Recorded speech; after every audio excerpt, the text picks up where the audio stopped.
आज हम बात करेंगे एक ऐसे महान संत, कवि और समाज सुधारक की जिनकी वाणियाँ व दोहे आज भी लोगों के दिलों में राज करते हैं।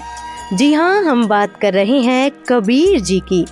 हिंदू हो, मुस्लिम हो या किसी भी धर्म के व्यक्ति, कबीर जी के दोहे हर किसी को आत्मिक शांति देते हैं। उनके दोहों वाणियों में वो जादू है जो हमें सोचने पर मजबूर कर देता है। जिनका शिशु रूप में अवतरण आज से लगभग 600 साल पहले भारत की पवित्र भूमि और आध्यात्मिक शिक्षा का केंद्र माने जाने वाले काशी के लहरतारा तालाब में एक विकसित कमल के फूल पर सन 1398 विक्रमी संवत 1455 ज्येष्ठ मास की पूर्णिमा को हुआ था, जो इस धरा पर 120 वर्ष तक रहे तथा उस समय जब पाखंड तथा धार्मिक कट्टरता अपने चरम पर थी। तब कबीर जी ने अपने सत्य मार्ग अर्थात तत्व ज्ञान का प्रचार डंके की चोट में निडरता के साथ किया और सन 1518 में मगहर, वर्तमान जिला संत कबीर नगर से लाखों लोगों के सामने से सशरीर सतलोक चले गए थे। इन 120 वर्षों में कबीर साहिब ने अनेक लीलाएं व चमत्कार किए, लेकिन उस समय के नकली धर्म गुरुओं ने अपनी नकली दुकान को चलाने के लिए कबीर परमात्मा की फाइल को ही दबाकर रख दिया था, क्योंकि उस समय लोग अशिक्षित थे और शिक्षा का अधिकार केवल ब्राह्मण वर्ग और काजी मुल्लाओं को था। लेकिन संत रामपाल जी महाराज ने वर्तमान समय में चारों वेदों, गीता, सूक्ष्म वेद आदि सर्व धर्म ग्रंथों से प्रमाणित करते हुए कबीर साहिब के चमत्कारों का रहस्य हम सभी के सामने पुनः उजागर किया है। तो आज के इस वीडियो में हम संत रामपाल जी महाराज द्वारा खोले गए इतिहास के उन्हीं पन्नों को पुनः पलटेंगे और जानेंगे कबीर जी के चमत्कारों की अनोखी लीला को, जिसे आज तक छुपा कर रखा गया था। ये वो समय था जब मनुष्य पाप के अंधकार में डूबता जा रहा था। एक और थी काशी, जहाँ धर्म का अर्थ केवल कर्म कांड, जात पात और मूर्ति पूजन रह गया था, जहाँ शास्त्रों को केवल ब्राह्मण पढ़ सकते थे और छोटी जाति वालों को तो शिक्षा तक का अधिकार नहीं था। वे पवित्र शास्त्रों को पढ़ना तो दूर छू भी नहीं सकते थे, जहाँ भक्ति नहीं पाखंड का बोलबाला था।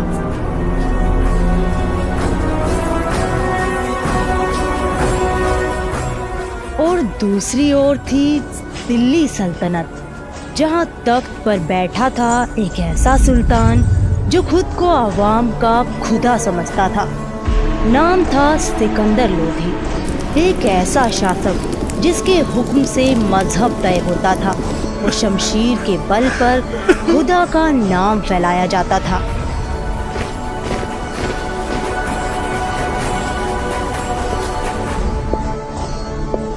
काशी में ब्राह्मणवाद की जंजीरें थी, दिल्ली में इस्लामी सल्तनत की तलवारें। एक तरफ पंडितों का दंभ, दूसरी ओर मुल्लाओं की साजिशें।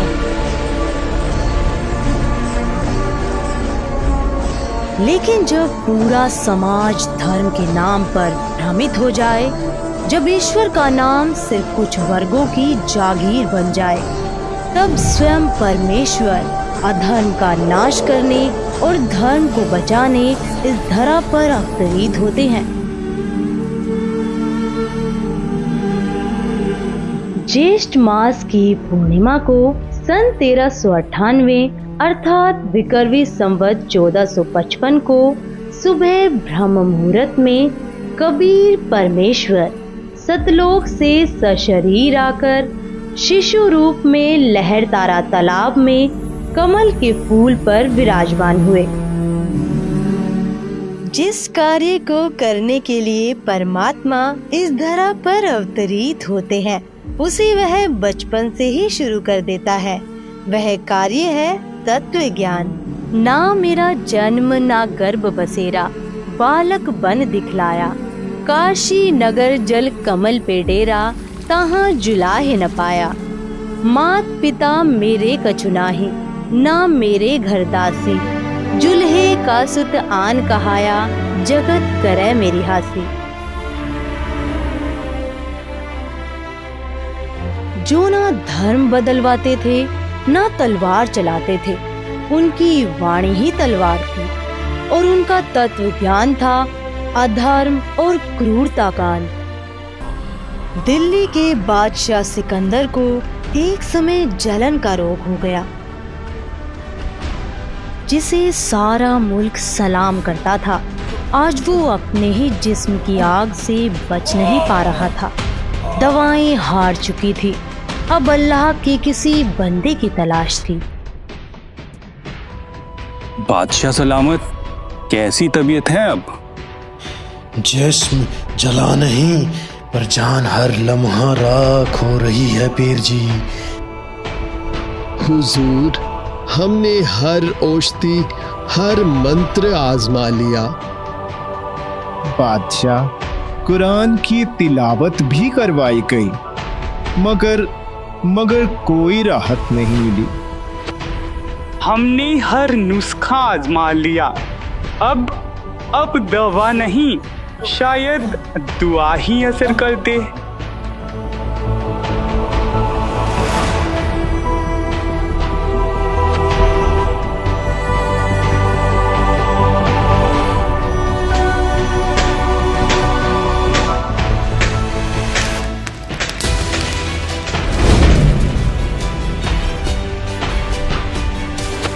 जहां पना काशी नगर में कबीर नाम की एक फकीर हैं।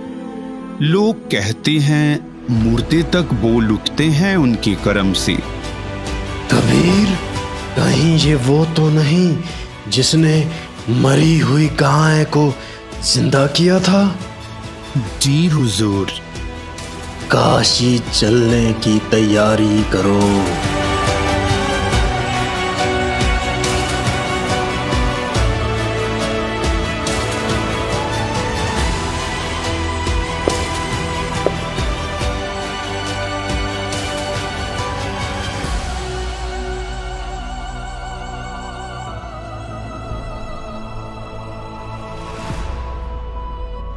हजारों फौजें साथ थी, परंतु सिकंदर के भीतर सिर्फ एक सन्नाटा था। जीवन और मृत्यु के बीच वह एक अनजानी उम्मीद के पीछे बढ़ रहा था। बादशाह सलामत, कृपया भोजन स्वीकार करें। तेरी खातिरदारी लाजवाब है वीर देव, मगर इस जलन ने सब लुत्फ छीन लिया है। ना नींद ना राहत, बस ये जलन हर पल निकलती जा रही है। सब कुछ आजमा लिया, अब तो मौत ही आखिरी मरहम लगती है। सुना है यहाँ कोई कबीर नाम के महापुरुष हैं? जहांपना, आप अब सही चौखट पर हैं। कबीर साहिब केवल संत नहीं हैं, वे स्वयं साक्षात परमेश्वर हैं। यदि उनकी कृपा दृष्टि हो गई तो आपका रोग पूर्णतः ठीक हो जाएगा। तो बुलाओ उन्हें अभी की अभी वीरदेव। आपकी आज्ञा सिर माथे बादशाह सलामत, पर एक विनती है आपसे। बेशक, कहो। कहते हैं संत जनों को बुलाया नहीं जाता, उनकी द्वार पर सिर नवाया जाता है। यदि वो पधार भी गए और कृपा दृष्टि न हुई तो उनका आगमन भी निष्फल ही ठहरेगा। बाकी आपकी इच्छा शहंशाह। इंशाअल्लाह राहत अगर उसी दर पे है तो मैं खुद चलूंगा। शाम ढल रही थी। काशी की गलियां धीरे धीरे मौन में डूब रही थी। वीरदेव सिंह जानता था यही वो वेला है जब स्वयं परमेश्वर कबीर जी अपने औपचारिक गुरु स्वामी रामानंद जी के आश्रम में प्रतिदिन आरती करने के लिए आते थे। और आज उसी आश्रम के द्वार पर खड़े थे काशी के नरेश और दिल्ली का क्रूर सुल्तान सिकंदर लोधी। परमात्मा से मिलने की घड़ी समीप थी। जब वहां पहुंचे तो मालूम हुआ कि कबीर जी अभी आश्रम नहीं लौटे। राजन, इस घड़ी वो जरूर पधारते हैं। जब तक कबीर जी तशरीफ लाएं, क्यों ना यहीं आश्रम में कुछ देर इंतजार कर लें। सेवक, निवेदन करो स्वामी जी से। दिल्ली के बादशाह उनके दर्शनों के इच्छुक हैं और कबीर जी का इंतजार भी यहीं उनके आश्रम में करना चाहते हैं। सेवक भीतर गया और निवेदन सुनाया, पर वहां उत्तर नहीं, अपमान मिला। रामानंद जी, जो मुसलमानों से घृणा करते थे, कह दो उन मांस खाने वाले पापी मलेच्छों की शक्ल भी नहीं देखता मैं। अगर बैठना है तो बाहर बैठ जाए। अगर ये महात्मा दिल्ली के ताज की तौहीन कर सकता है तो न जाने आम मुसलमानों के साथ कैसा सलूक करता होगा। अभी सबक सिखाता हूं इसे। कृपया संयम रखिए बादशाह सलामत। गुस्से ने उसकी अक्ल पर पर्दा डाल दिया और एक ही वार में उसने रामानंद जी का कत्ल कर डाला।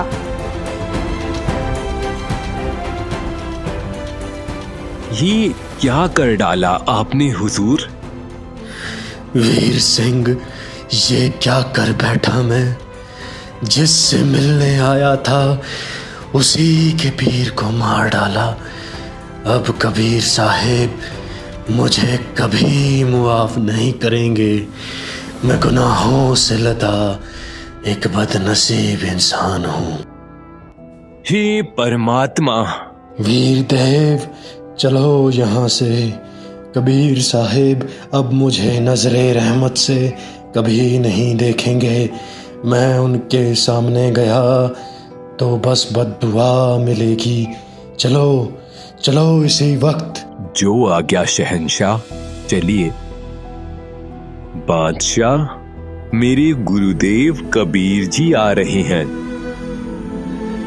जैसे ही कबीर साहिब जी करीब आए, वीर सिंह ने जमीन पर लेटकर दंडवत प्रणाम किया और सिकंदर भी खौफ और अदब के साथ उनके कदमों में झुक गया। दो बादशाह आज इस फकीर के दर पे कैसे आए हैं? मुझ गरीब को कैसे दर्शन दिए? कबीर जी ने अभी तो दस्ते करम उठाया भी न था और सिकंदर की सालों पुरानी जलन यूं मिट गई जैसे कभी थी ही नहीं। उसकी आंखें भर आई, पर इस बार दर्द से नहीं, रहमत से। या अल्लाह, रहम कर। मैं निहायती नीच हूँ, माफी का तलबगार हूँ। दिल्ली का बादशाह सिकंदर आज एक फकीर के कदमों में गिरा पड़ा था और बस रोए जा रहा था। क्या बात है बादशाह? हुजूर, मैंने वो जुर्म कर डाला है जिसे खुदा भी मुआफ नहीं करेगा। जिस रोग से निजात मांगने आया था वो तो आपके करम से मिट गया, पर अब इस गुनाह से कैसे निकलूं? माफ किया तुझे, अब बता क्या हुआ? क्या वाकई माफ कर दिया आपने? हाँ बिल्कुल माफ किया। अब बता तेरे दिल में क्या बोझ है? मैंने गुस्से में आकर आपके पीर स्वामी रामानंद का सर कलम कर दिया। पर कबीर जी की आंखों में न गुस्सा था न शिकायत, बस करुणा का सागर था। जो हुआ मालिक की मर्जी से हुआ, लेकिन आप उनका अंतिम संस्कार करवा कर ही जाना, वरना निंदा के पात्र बन जाओगे। वीर सिंह, ये इंसान नहीं, ये तो वाकई खुदा हैं। मैंने इनके पीर को मार डाला, फिर भी इनके माथे पर शिकन तक न आई। अभी तो देखा ही क्या है बादशाह, ये तो बस शुरुआत है। ये क्या कर डाला राजा ने? ब्राह्मण हत्या महापाप हो गया। कबीर जी आ गए, कबीर जी आ गए। जैसे ही परमेश्वर कबीर जी भीतर पहुंचे तो देखा रामानंद जी का धड़ अलग, सिर अलग पड़ा था, शरीर पर चादर डाल दी गई थी। हे कबीर जी, सिकंदर ने अपने गुरुदेव की हत्या कर दी। अरे नादानो, जिसके कर्मों में जो लिखा हो वो तो उसी के हाथों पूर्ण होता है। अरे ये तो दोबारा लौट आया। कबीर जी ने अपने गुरुदेव के मृत शरीर को दंडवत प्रणाम किया और चरण छुए। उठिए गुरुदेव, दिल्ली के बादशाह आपके दर्शनार्थ आए हैं। दूसरी बार पुकारा और सिर धड़ से यूं जुड़ गया जैसे कभी जुदा ही न था। स्वामी रामानंद जी फिर से जिंदा हो उठे, लेकिन देह से जो निकला वो सिर्फ खून नहीं था, आधा खून आधा दूध। हे परमात्मा, ये कैसा संकेत है? स्वामी जी, अभी तक आप हिंदू और मुसलमानों को दो समझते हो, इसलिए आधा दूध और आधा खून निकला है। आप अन्य जाति वालों को तो अपना साथी समझ चुके हो। यह जीव सब एक है। आप तो जाने जान हो, आप तो लीला कर रहे हो। जिसके बाद कबीर जी ने बताया, कबीर अलख इलाही एक है, नाम धराया दोय। कहे कबीर दो नाम सुनी, भरम परो मति कोय। कबीर राम रहीमा एक है, नाम धराया दोय। कहे कबीर दो नाम सुनी, भरम परो मति कोय। कबीर कृष्ण करीमा एक है, नाम धराया दोय। कहे कबीर दो नाम सुनी, भरम परो मति कोय। कबीर राम कबीर एक है, कहन सुनन को दोय। दो करी सोई जानई, सतगुरु मिला न होय। जिसके बाद स्वामी रामानंद जी की आंखें भर आई।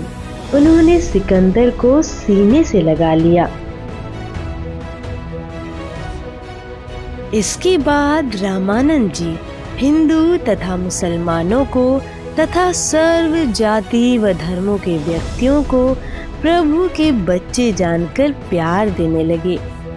दिल्ली के बादशाह सिकंदर लोधी के साथ उनका धार्मिक पीर शेख तकी भी बनारस गया था, लेकिन वह हिंदू संतों से बहुत ईर्ष्या करता था तथा उन्हें व उनके शिष्यों को काफिर कहता था।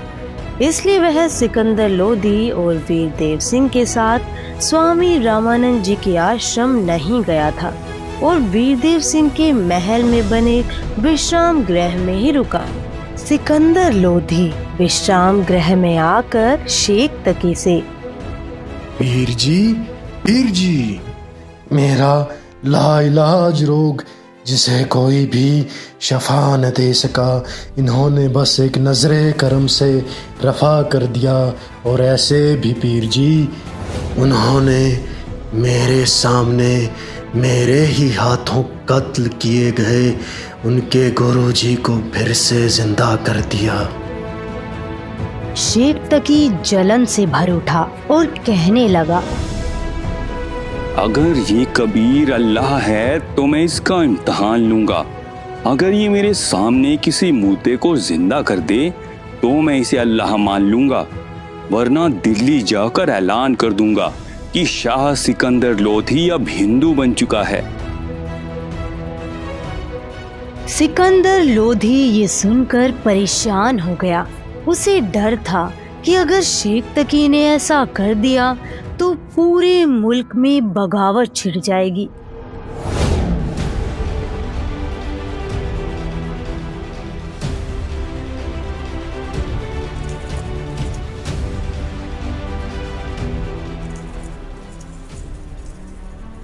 दिल्ली के बादशाह सिकंदर लोधी ने कबीर साहिब जी से इल्म हासिल किया और अदब से अर्ज की कि हुजूर मेरे साथ दिल्ली चलिए।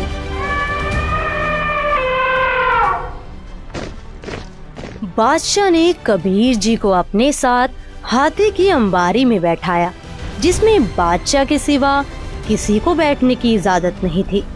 सब लोग दिल्ली के लिए रवाना हो गए। रात के वक्त सफर में एक दरिया के किनारे काफिला ठहरा ताकि सुबह आगे का सफर तय किया जाए।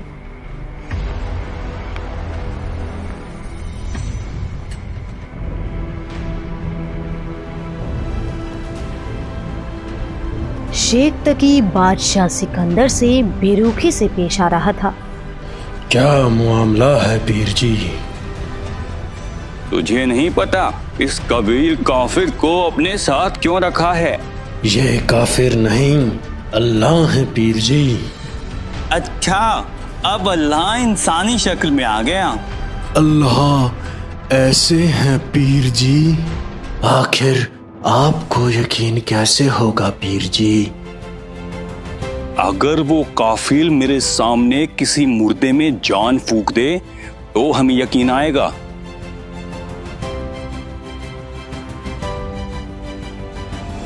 जाओ कह दो उससे कि कोई मुर्दा ले आए।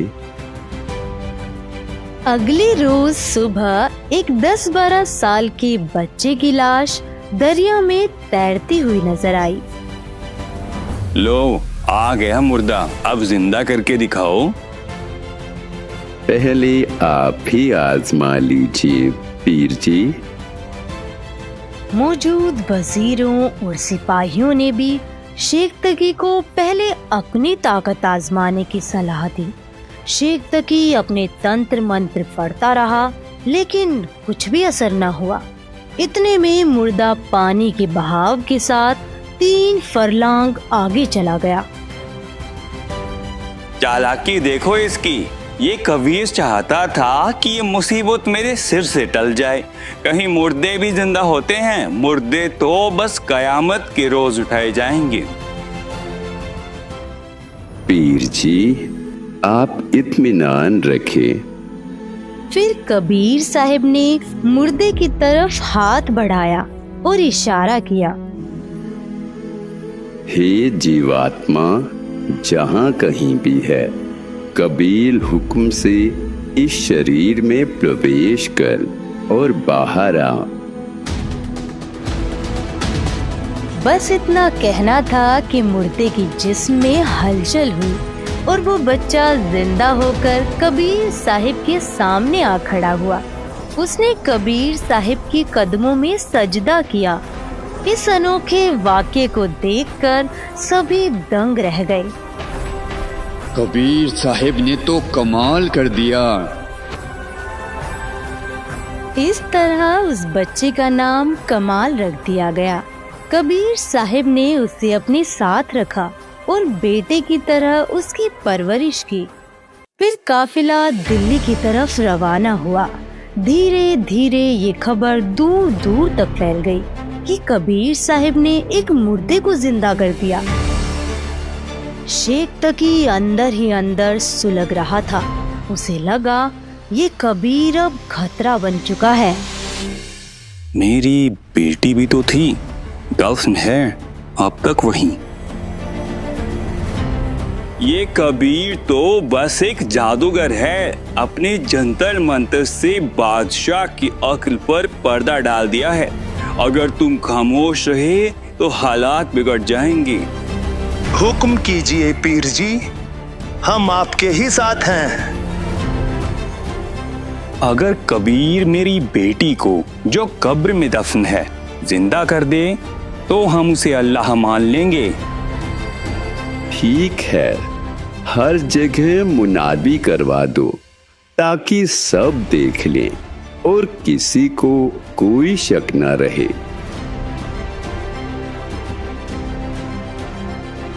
सुनो सुनो सुनो, बादशाह का हुक्म हुआ है। 3 रोज बाद कबीर जी पीर शेख तकी की 13 बरस की बेटी जो कब्र में दफन है उसे जिंदा करेंगे। सभी इस करामात को देखने जरूर पहुंचें। ये वही पीर है ना जिसने बादशाह के जलन वाले मर्ज को एकदम खत्म कर दिया था? हाँ, और सुना है एक मुर्दा भी जिंदा कर दिया था उसने। अरे फिर तो चलना ही पड़ेगा भाई, देखें तो सही कौन सी करामात है इस पीर में।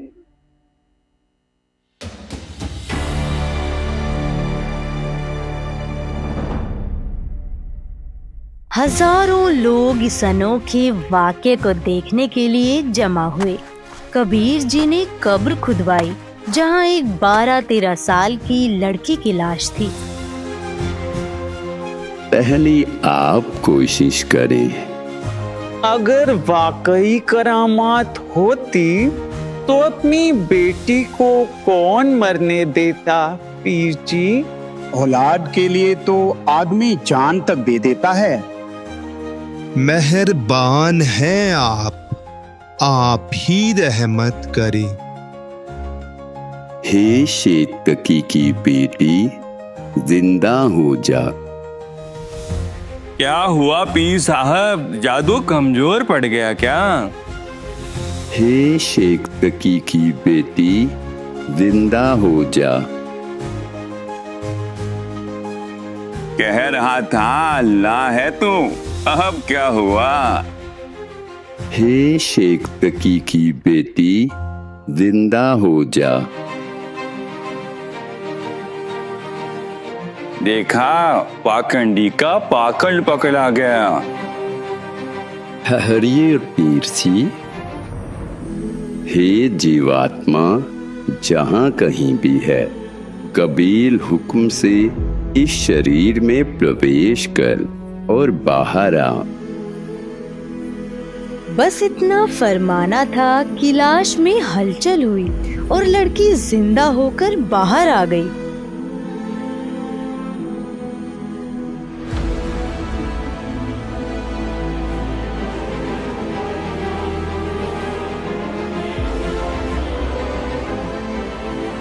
उसने दौड़कर कबीर साहिब जी के कदमों में सजदा किया।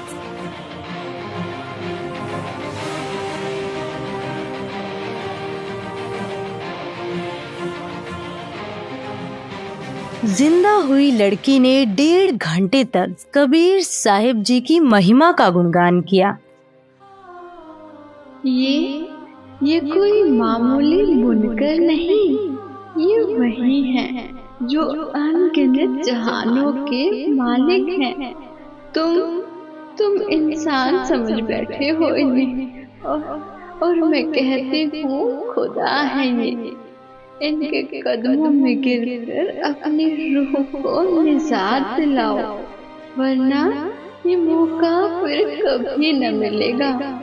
यही रास्ता है उस जहां तक पहुंचने का जहां कभी मौत नहीं आती। इस काल के फंदे से निजात सिर्फ एक के पास है, बंदी छोड़ कबीर साहिब। ना व्रत, ना रोजा, ना तीर्थ, ना इबादत, कुछ भी नहीं छुड़ा सका मुझे उस अजाब से। मैं भटकी, बहुत भटकी। इबादत नहीं थी, बस सिखावा था, और हर जन सजा बन गया। बेटी, अब जाओ अपने पिता के पास। मेरे असली वालिद तो आप हैं। इसने तो मुझे जमीन में दफन कर दिया था। अब इसका और मेरा हिसाब बराबर हो चुका है। कबीर साहिब ने तो एक बार फिर कमाल कर दिखाया। सच कहीं ये कोई इंसान नहीं, खुदा है। कब्र से जिंदा उठा दिया, ऐसी करामात तो सुनी भी न थी कभी। कबीर परमेश्वर ने लड़की का नाम कमाली रखा और उसे अपनी बेटी की तरह अपनाया। उन्होंने उसे नाम दीक्षा दी और हजारों लोगों ने उसी वक्त कबीर जी से उपदेश ग्रहण किया। अब तो मेरी तमाम इज्जत मिट्टी में मिल गई। शेख तकी ने देखा कि कबीर साहिब जी की शान दिन ब दिन और भी बढ़ रही है, मगर उसकी ईर्ष्या कम नहीं हुई। हर हाल में वो यही चाहता था कि कबीर साहिब को कैसे नीचा दिखाया जाए। इतनी बड़ी करामात देखने के बावजूद भी उसकी आंखें नहीं खुली। खुदा सामने खड़े थे, मगर गुरूर और हसद की चादर ने उसकी आंखों पर पर्दा डाल रखा था। कुछ दिनों बाद शेख तकी ने फिर से मुसलमानों को इकट्ठा किया और ऊंचे स्वर में ऐलान किया, ये कबीर कोई जादूगर है, हम इसका एक और इम्तिहान लेंगे।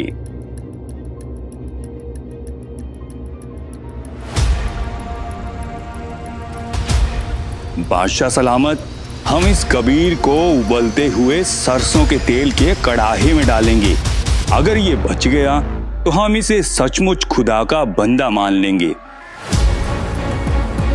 अगर इनकी बात नहीं मानी तो हुकूमत खतरे में पड़ सकती है। ठीक है, कह दो उन्हें, तेल गरम कर लेंगे। शेख तकी ने मोटी मोटी लकड़ियां लगाकर तेल की कड़ाहे को बहुत उबाल दिया और कबीर परमेश्वर को उठाकर उसमें डालने का हुक्म दिया। पीर जी, ये तकलीफ भी क्यों कर रही हो? मैं खुद ही बैठ जाऊंगा।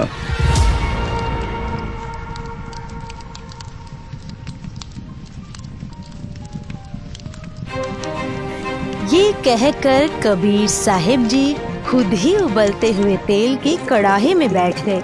सिर्फ उनकी गर्दन बाहर दिखाई दे रही थी, बाकी जिस्म खौलते तेल में था। कबीर साहिब जी आराम से बैठे थे, मानो किसी ठंडे पानी में बैठे हों, लेकिन शेख तकी फिर भी कबीर जी पर तंज कसे जा रहा था। ये जादूगर है, इसने तेल की तासीर ठंडी कर दी, वरना ये उबाल बहुत तेज था। कहीं सचमुच तेल ठंडा तो नहीं हो गया? मुझे खुद आजमाना चाहिए।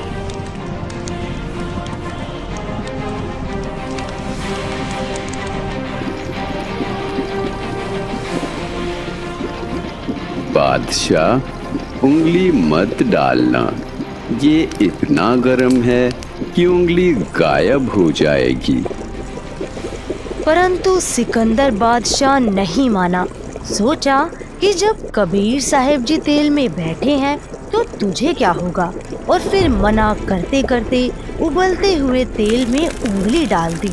जितनी उंगली तेल में गई थी उतनी ही कटकर अलग हो गई और बादशाह दर्द के मारे बेहोश हो गया।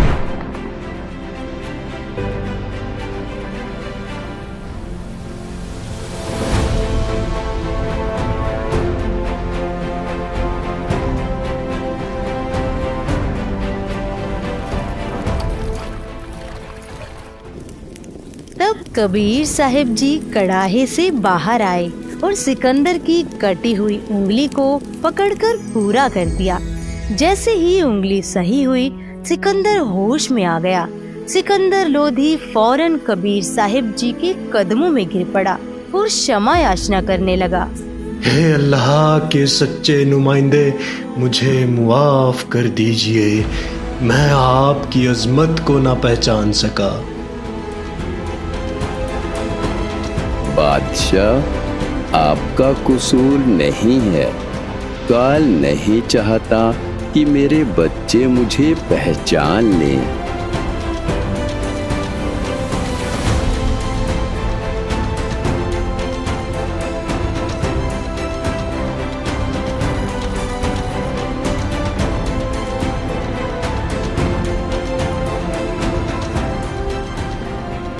चलिए पीर जी।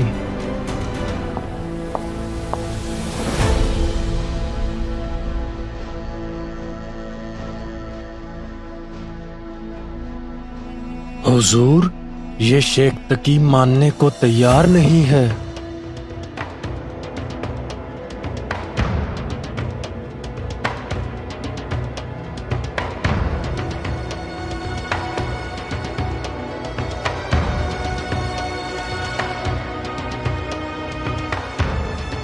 ठीक है बादशाह, कर लेने दे इसे जो ये करना चाहता है।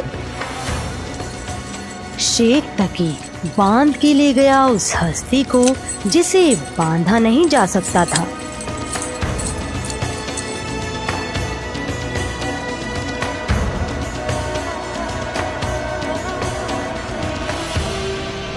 फिर डाल दिया उसे गहरे कुएं में, जहां न रोशनी पहुंची थी, न ही इंसानियत कभी उतरी थी। ऊपर से भर दिया 150 फुट तक, जैसे खुदा को मिट्टी में छुपाया जा सकता हो।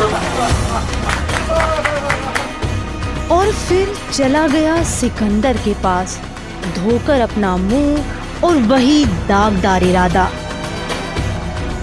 बादशाह, कर दिया तेरे शेर को खत्म। इतनी मिट्टी डाल दी है उस पर, हवा भी नहीं पहुंच पाएगी वहां। पीर जी, आप किसकी बात कर रहे हैं? तेरे पीर कबीर की। आज हमने उसे खत्म कर दिया। पीर जी, परमेश्वर कबीर जी तो अभी अभी मेरे हुजरे में थे, वे तो कहीं गए ही नहीं। शेख तकी भागता हुआ अंदर गया और देखा परमेश्वर कबीर जी अपने आसन पर इत्मीनान से बैठे थे। यह देखकर वो सन्न रह गया। परमात्मा के ऐसे करामात देखकर हजारों लोग सच्ची इबादत की तरफ आ गए, मगर शेख तकी फिर भी हकीकत कबूल करने को तैयार न था। उसके लिए बेहतर यही था कि वो अपने गुरूर को छोड़कर कबीर साहिब जी के कदमों में गिरकर तौबा करता, मगर उसने अपनी मान बढ़ाई में डूबकर और भी ईर्ष्या पैदा कर ली। जब कबीर साहिब जी काशी लौटे तो उसकी जलन और भी बढ़ गई। ये कबीर किसी भी तरह मर ही नहीं रहा, आखिर कैसे खत्म करूं इसे? नफरत अब हद पार कर चुकी थी और एक रात वो कुछ गुंडे लेकर निकला कबीर जी की झोपड़ी की तरफ।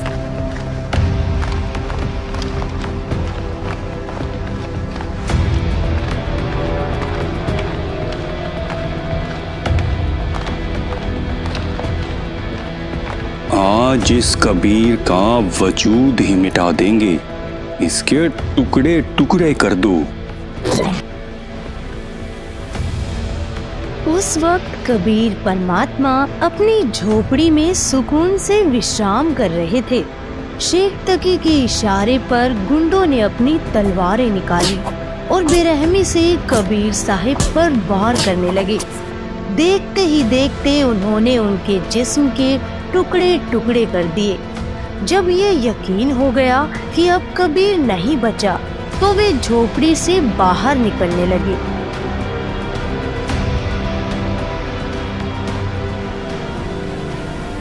पीर जी, दूध पीकर जाना ऐसे थोड़े ही जाते हैं। ये आवाज सुनते ही शेख तकी और उसके गुंडों के रोंगटे खड़े हो गए। जब वे पलटे तो देखा कबीर साहिब पूरी तरह सलामत खड़े मुस्कुरा रहे थे। उनके चेहरे पर नूर बरस रहा था। ये देख शेख तकी और उसके गुंडों के पैरों तले जमीन खिसक गई। डर के मारे सभी वहां से भाग खड़े हुए। उनकी रूह तक कांप गई। लेकिन इस खौफ का असर ये हुआ कि उन गुंडों को तेज बुखार चढ़ गया। कई दिनों तक उनका बदन जलता रहा, बेचैनी से तड़पते रहे। तब खुद कबीर परमेश्वर उनकी मदद के लिए पहुँचे। उनके सिर पर आशीर्वाद भरा हाथ रखा। बेवकूफों, ये पीर तुम्हें मरवा कर छोड़ेगा। ये तुम्हें गुमराह कर रहा है।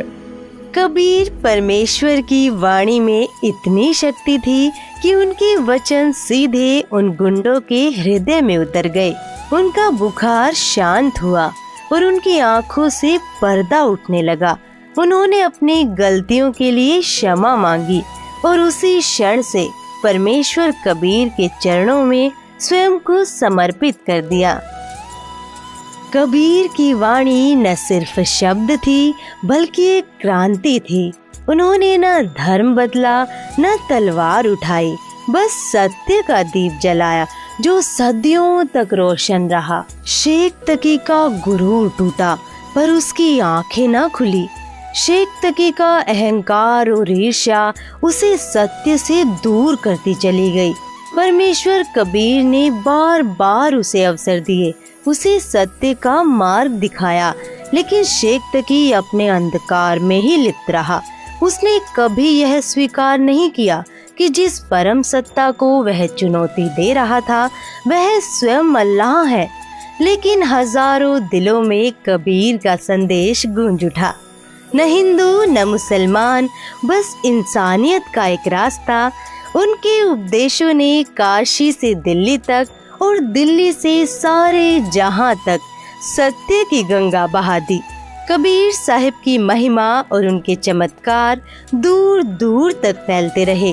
आम जनता से लेकर बड़े बड़े शासक तक सभी ने उनकी शक्ति और उनके ज्ञान को नमन किया। उन्होंने न केवल बीमारों को ठीक किया, मुर्दों को जीवन दिया, बल्कि धर्म के नाम पर फैले पाखंड और अत्याचार को भी समाप्त किया। कबीर परमेश्वर ने दिखाया कि सत्य को न जंजीरें बांध सकती हैं, न मृत्यु डरा सकती है। कबीर साहिब ने समाज को एक ऐसा मार्ग दिखाया जहां प्रेम, समानता और सत्य सर्वोपरि थे। उनकी वाणी ने युगों युगों तक मानव जाति को प्रेरित किया और आज भी उनके संदेश हमें सही राह दिखाते हैं।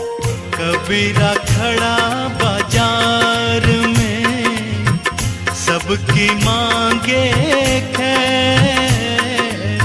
कबीरा खड़ा बाजार में सबकी मांगे खैर।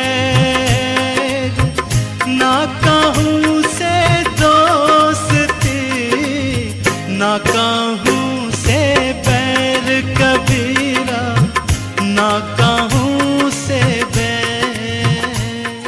आज भी कबीर की वाणी हर उस दिल में गूंजती है जो सत्य की खोज में है। वो न सिर्फ एक संत थे, वो थे सतलोक के संदेशवाहक। वो थे स्वयं परमेश्वर जिन्होंने अपनी वाणी और अपने चमत्कारों से यह सिद्ध किया कि ईश्वर की शक्ति सर्वव्यापी है और प्रेम ही सबसे बड़ा धर्म है। और आज कबीर परमेश्वर के अवतार संत रामपाल जी महाराज भी समाज को ऐसा ही मार्ग दिखा रहे हैं जहां प्रेम, समानता और सत्य सर्वोपरि है। उनका नारा है, जीव हमारी जाति है, मानव धर्म हमारा। हिंदू, मुस्लिम, सिख, ईसाई धर्म नहीं कोई न्यारा। संत रामपाल जी महाराज कबीर साहिब के मार्ग को अनुसरण करते हुए धार्मिक पाखंडों, जात पात, धार्मिक भेदभाव को तत्व ज्ञान से समाप्त कर रहे हैं। लेकिन जिस तरह करीब 600 वर्ष पहले कर्मकांडी ब्राह्मणों और काजियों ने आवाम को गुमराह कर कबीर साहिब के ऊपर अनेक सितम ढाए थे, जिसे अभी आपने वीडियो में देखा, ठीक उसी तरह आज के नकली धर्मगुरुओं द्वारा संत रामपाल जी महाराज के तत्व ज्ञान को रोकने का नाकाम प्रयास किया जा रहा है, जिसके कारण संत रामपाल जी महाराज को सन 1995 से आज तक संघर्ष का सामना करना पड़ रहा है। इस विषय में कबीर साहिब ने स्वयं भी कहा है, जो मम संत सत्य उपदेश दृढ़ावे, बाकी संग सब राड बढ़ावे। या सब संत महंतन की करनी, धर्मदास में तो सेवरणी।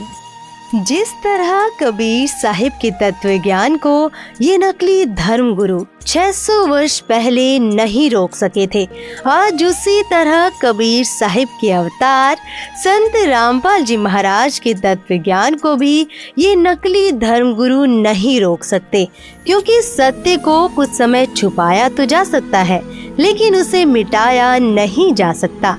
इसी तरह संत रामपाल जी महाराज के तत्व ज्ञान का सूरज दुनिया जहां में बहुत तेजी से फैल रहा है, उन्होंने ही कबीर साहिब के छुपा दिए गए इतिहास को सभी धर्मशास्त्रों से प्रमाणित करते हुए उजागर किया है। अतः आप सभी से निवेदन है कि कबीर साहिब के स्वरूप संत रामपाल जी महाराज को पहचाने, उनके तत्व ज्ञान को सुने तथा उनसे आदि सनातनी शास्त्र अनुकूल भक्ति प्राप्त करके अपने मानव जीवन का कल्याण करवाएं। धन्यवाद।